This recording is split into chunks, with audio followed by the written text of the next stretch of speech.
Chers téléspectateurs, bonsoir. Merci d'être avec nous dans cette nouvelle édition que je vous invite à suivre jusqu'à son terme. Tout de suite, pour commencer, les employés de l'aéroport d'Ivatu ont reçu une distinction en reconnaissance de leur efficacité dans la prise en charge des passagers. Une enquête sur place a révélé plusieurs améliorations dans ce domaine.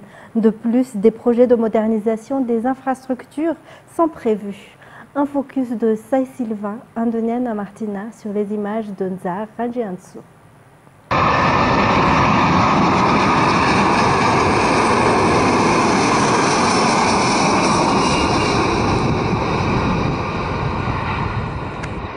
L'aéroport d'Ivatu, principale porte d'entrée et de sortie du territoire malgache, est le premier reflet du savoir-faire et de l'hospitalité du pays aux yeux des visiteurs. Il joue également un rôle clé dans la sécurité nationale, la protection des ressources et la régulation des flux de richesses. Garant de la sûreté des vols opérant à Madagascar, il mobilise 16 corps de métier, tous impliqués dans la protection du patrimoine national, la stabilité et la sécurité. Dès leur arrivée à l'aéroport pour quitter Madagascar, les passagers sont accueillis par des agents d'accueil, premiers interlocuteurs chargés de les orienter et de leur fournir les informations nécessaires. Ensuite, ils passent au check-in, une étape cruciale où leurs billets sont validés, leurs bagages enregistrés et les consignes relatives au vol expliquées. Restrictions sur certains objets, nécessité d'une déclaration spéciale, poids et dimension des bagages, etc. Après l'enregistrement, les passagers se dirigent vers le poste de police des frontières. Le contrôle est strict mais rapide grâce à des technologies avancées utilisées par Madagascar. Les policiers vérifient l'identité des voyageurs et délivrent l'autorisation officielle de sortie du territoire. Les passagers montent ensuite à l'étage où ils sont pris en charge par Amarant, une entreprise spécialisée dans la sûreté aéroportuaire. À l'aide des technologies de pointe, les techniciens analysent minutieusement tous les bagages pour détecter d'éventuelles menaces ou objets interdits à bord. Cependant, Amarant ne travaille pas seul. Les douanes malgaches effectuent également des contrôles approfondis. En plus des bagages en soute scannés, les douaniers scrutent attentivement compte tenu des affaires personnelles. Leur mission principale, empêcher la sortie illégale de richesses nationales, d'espèces protégées et de substances interdites. D'autres services spécialisés, comme le service des eaux et forêts et le service des mines, participent aussi au contrôle pour protéger les ressources naturelles du pays. La douane constitue le dernier filtre avant que les passagers n'entrent en zone stérile, où la monnaie utilisée est exclusivement étrangère. Les transactions en arrière ne sont plus possibles. L'aéroport d'Ivatu dispose de plusieurs boutiques duty-free et d'un salon VIP entièrement rénové selon les normes internationales. L'amélioration des infrastructures continue afin d'offrir aux passagers un confort optimal en attendant l'embarquement. Une fois l'appel des passagers effectué, chacun rejoint sa porte d'embarquement. À l'arrivée, les passagers sont immédiatement pris en charge. Plusieurs files d'attente sont organisées pour accélérer les formalités. Grâce aux stratégies mises en place, l'accueil des voyageurs est rapide, que ce soit pour les malgaches ou les étrangers. Cette efficacité a d'ailleurs valu aux employés de l'aéroport d'Ivatu une récompense décernée par ACI Afrique en février dernier, parmi 367 aéroports évalués. Le traitement des formalités d'entrée, y compris l'obtention du visa, ne prend que quelques minutes tout en restant rigoureux. Les contrôles s'appuient sur une base de données internationale pour garantir la sécurité. Enfin, les passagers récupèrent leurs bagages avant de quitter l'aéroport. Tout le processus est conforme aux standards internationaux et synchronisé avec les autorités mondiales. Si une anomalie est détectée dans les bagages des passagers, Des vérifications supplémentaires sont effectuées par les services de douane. Une fois ces vérifications terminées, les passagers doivent passer le dernier contrôle douanier avant d'entrer officiellement sur le territoire malgache. Ce contrôle est principalement économique et des mesures de facilitation sont mises en place pour accélérer la sortie des marchandises lorsque tout est en règle. Après avoir franchi ces 5 étapes, les voyageurs sont officiellement accueillis à Madagascar. Chaque procédure respecte des normes strictes en matière de qualité et de sécurité. Les responsables de l'aéroport poursuivent sans relâche l'amélioration des services offerts aux passagers en alignement avec la politique nationale de développement touristique. Cela inclut un projet de modernisation des infrastructures prévu pour 2025. Un investissement d'environ 11,47 millions d'euros sera consacré à ces travaux d'amélioration de l'aéroport international d'Ivatu. Et dans un tout autre sujet, inquiets de se retrouver dans une impasse, les habitants d'Amboibatu dans le quartier d'Andoan-Manchsez ont organisé une manifestation ce matin. Selon les informations, une personne prétend avoir obtenu la propriété de cet espace qui est à la fois une route d'accès, un terrain public et un parking utilisé par les habitants. Pourtant, selon leurs représentants, il ne s'agit que d'une revendication infondée. Ils lancent un appel pour que ce terrain soit officiellement déclaré comme une propriété publique. Toujours un reportage de Saint-Sylvain, Indiana Martina et Nzara Djiansou. C'est un terrain d'environ 7 ares qui sert non seulement de voie d'accès à des centaines de foyers, mais aussi de lieu de rassemblement communautaire, de terrain de jeu pour les jeunes et de parking commun pour 3 quartiers. De plus, c'est ici que se trouve la source d'eau auprès de laquelle s'approvisionnent les habitants d'Amboibatu dans le quartier d'Andoan-Manchsez. Cependant, ces derniers s'inquiètent aujourd'hui de l'avenir de cet espace, car plusieurs personnes se disent propriétaires du terrain. Des rumeurs circulent sur une récente tentative d'appropriation du terrain public d'Amboibatu, Andoan-Manchsez. Différentes personnes ont tenté de s'en déclarer propriétaires, mais aucune n'a réussi à faire valoir ses droits. Un point commun entre ces prétendus propriétaires, c'est qu'aucun d'eux n'a jamais aménagé le terrain, ni n'est connu des habitants du quartier. Face à cette situation, les habitants demandent que le terrain soit officiellement classé comme bien public. Ils sollicitent le soutien des autorités compétentes pour défendre les intérêts des 3 quartiers concernés, Amboibou, Andoan-Manchsez et Ambulkanjen. La semaine prochaine, l'affaire sera portée devant le tribunal. L'audience devrait permettre d'obtenir plus d'informations sur cette affaire. Et toujours dans ce contexte, 2 individus ont été placés en détention provisoire, tandis que 10 autres ont bénéficié d'une liberté provisoire en attendant leur procès. Ces personnes sont impliquées dans une affaire de spoliation foncière dans la capitale. Elles ont comparu devant le pôle anticorruption le 27 février dernier. Les détails. Le Bianco a récemment mis au jour un vaste réseau de trafic foncier impliquant des chefs d'arrondissement, des notaires, des géomètres experts, des agences immobilières et divers intermédiaires.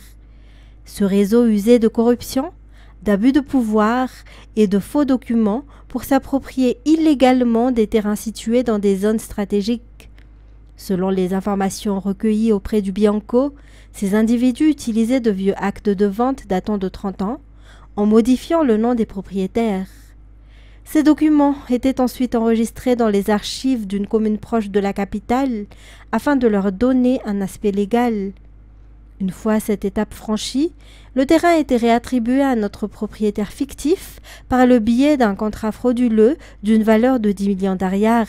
Le terrain ainsi régularisé était alors loué à long terme à des investisseurs étrangers pour un montant de 2 milliards d'ariary via des agences immobilières. Enfin, les membres du réseau délivraient un acte notarié de certification donnant une apparence totalement légale à la transaction. Jeudi dernier, 12 suspects ont été déférés devant le PAC. À l'issue de l'audience, 2 d'entre eux ont été immédiatement incarcérés, tandis que les 10 autres attendent leur procès. L'évaluation de la préparation numérique de Madagascar ou Digital Readiness Assessment DRA a été officiellement lancée à la fin du mois de février. Cette initiative menée par le ministère du Développement numérique, des Postes et des Télécommunications en collaboration avec le PNUD a débuté un tir à B jeudi dernier. Son objectif est d'obtenir une vision plus claire de l'état actuel du développement numérique dans le pays.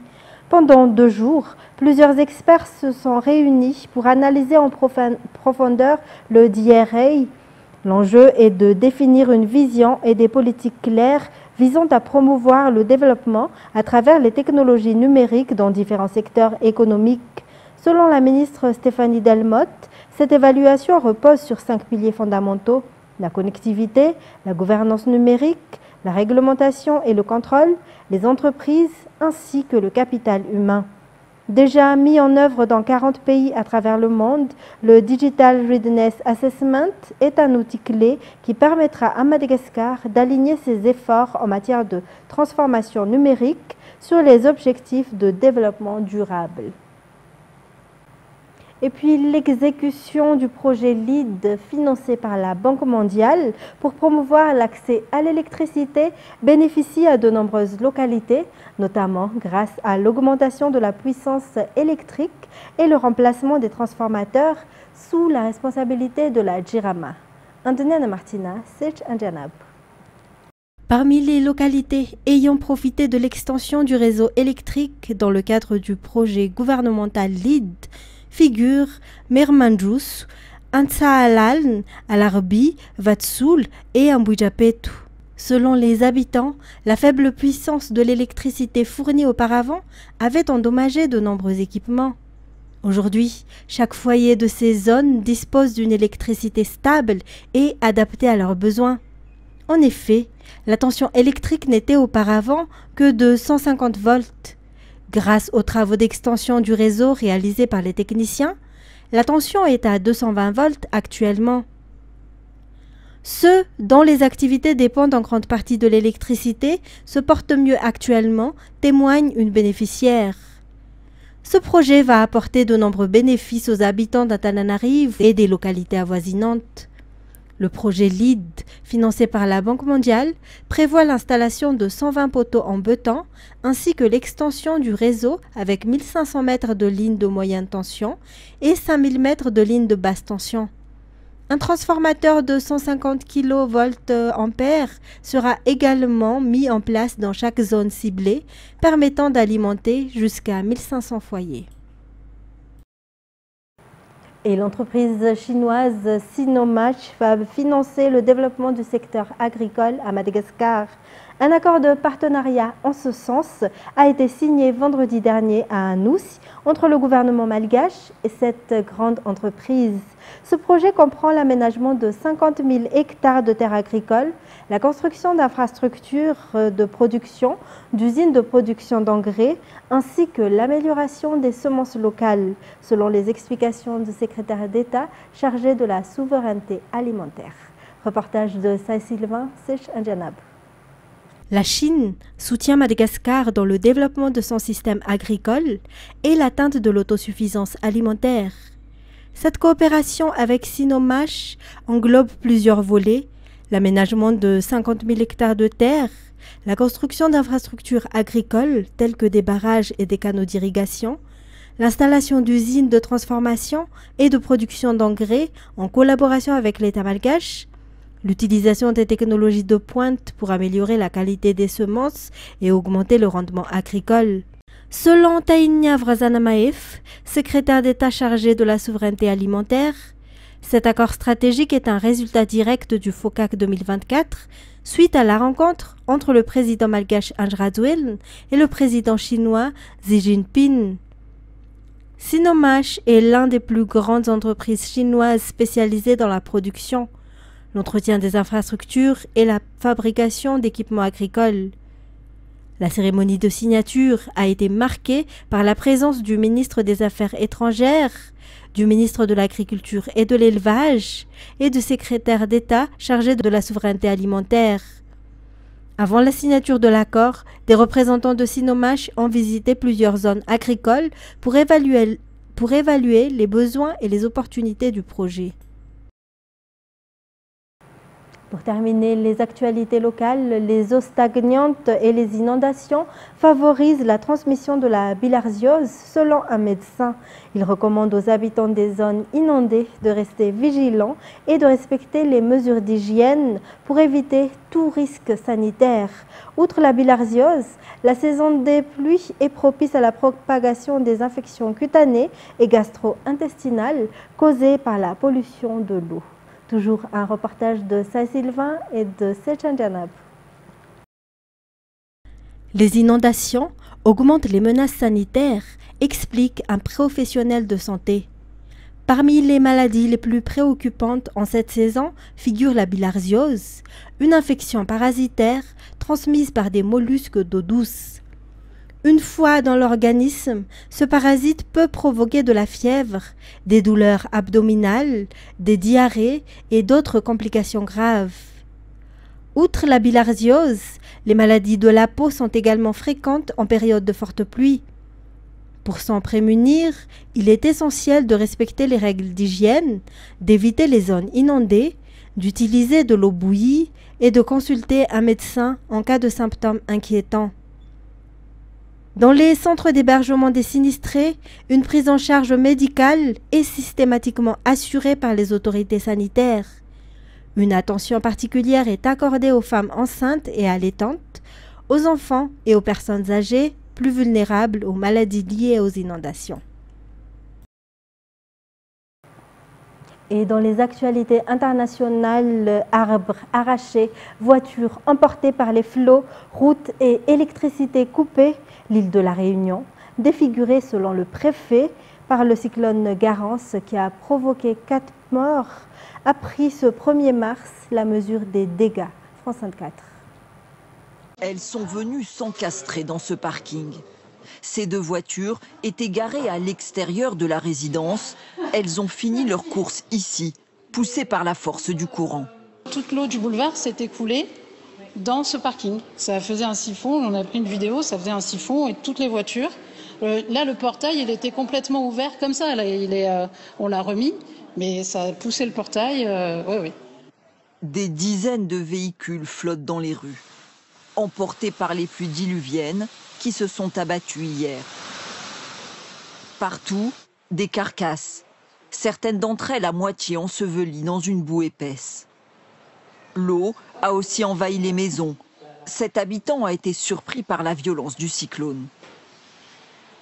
J'ai vu comme un torrent derrière d'abord. Un torrent.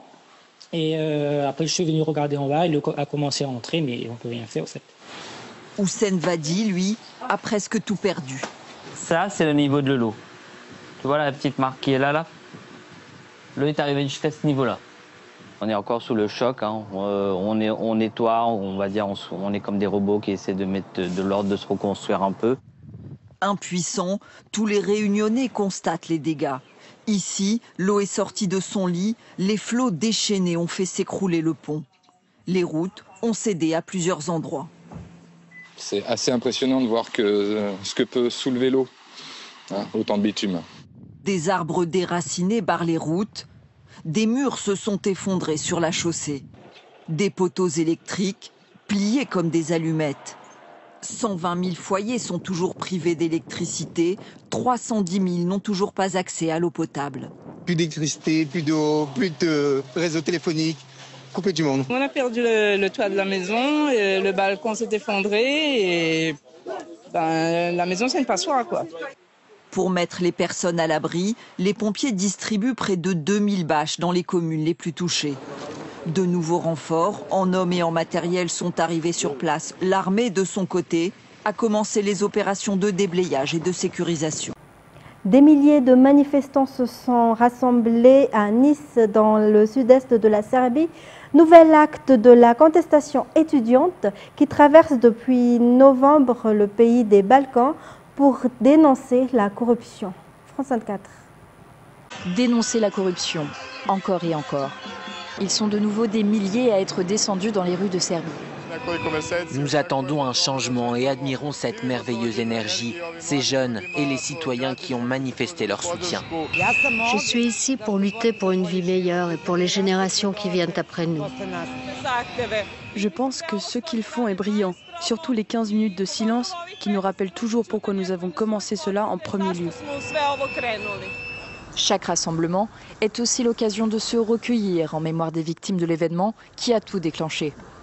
Le 1er novembre dernier, l'auvent de la gare de Novi Sad, tout juste rénovée, s'effondre. 15 morts, dont 2 enfants de 6 et 9 ans. Pour la jeunesse serbe, cet accident devient le symbole d'une corruption généralisée à tous les niveaux de l'État. Nous exigeons que les institutions fassent leur travail, que chacun soit tenu responsable de ses actes et de ses fautes, et que la justice cesse enfin d'être un concept abstrait. Le gouvernement est sous pression depuis des mois. Le Premier ministre Miloš Vučević, ancien maire de la ville où l'effondrement a eu lieu, a démissionné en janvier. Le président, quant à lui, alterne appel à la négociation et accusation de financement de la contestation par des puissances étrangères, en particulier la Bosnie. Je ne vous laisserai pas détruire la Serbie. Je me battrai tant que je serai en vie, avec toute mon énergie et mon pouvoir pour notre Serbie. En attendant, plusieurs demandes des manifestants ont été acceptées. Des documents liés à la rénovation de la gare dont l'auvent s'est effondré ont été publiés. Des manifestants arrêtés lors des rassemblements amnistiés et les financements pour l'enseignement supérieur augmentés. Se déplacer en voiture volante, la fiction est désormais réalité. Plusieurs prototypes ont été récemment présentés et pourraient être commercialisés dans un futur proche. France 24. Une silhouette futuriste et la capacité de s'élever dans les airs pour enjamber sans difficulté ce véhicule arrêté. Ce prototype de voiture volante vient d'effectuer ses premiers tests grandeur nature en Californie. Entièrement électrique, il possède 8 petits moteurs. Le son émis est proche de celui d'un drone. 2 personnes dans le cockpit, mais pas de coffre réservé au stockage des batteries. Le tout pèse moins de 400 kg et favorise un atterrissage en douceur. Il y a tout de même un système d'urgence en cas de pépin. C'est l'avantage d'avoir un véhicule très léger. On peut déployer 4 parachutes, même à basse altitude, grâce à des fusées qui les ouvrent à toute vitesse. La société promet une autonomie de 300 km. Selon elle, plus de 3000 clients auraient déjà passé commande à 300 000 $ pièce. Alors, faut-il imaginer nos villes bientôt envahies par des nuées de véhicules volant à basse altitude ? Certains projets semblent très avancés, comme ce modèle slovaque, agile dans les airs, puis capable, grâce à ses ailes rétractables, de se fondre dans la circulation. Ou encore, cette voiture de sport chinoise présentée à Las Vegas et qui elle aussi a fait l'objet de vols d'essai. Mais pour les spécialistes, nous imaginer demain tous au volant de ces véhicules reste de la science-fiction. Comment gérer le trafic aérien avec ce type de véhicule? Est-ce qu'ils vont où bon leur semble, comme dans les dessins animés? Vous voyez à quel point c'est compliqué sur la route. Alors dans les airs, imaginez les risques de congestion et d'accidents. Si les taxis-drones sont appelés à se développer en ville, avec des couloirs aériens très précis et des itinéraires automatisés, les voitures volantes devraient pour l'heure rester un loisir onéreux pratiqué loin des villes, à 1000 lieues des vidéos futuristes proposées par de nombreux concepteurs. Et voilà, c'est la fin de cette édition. Merci à vous de l'avoir suivi. Restez avec nous tout de suite après le film de la soirée, Sniper The Last Stand. Au revoir et bonne soirée sur Viva.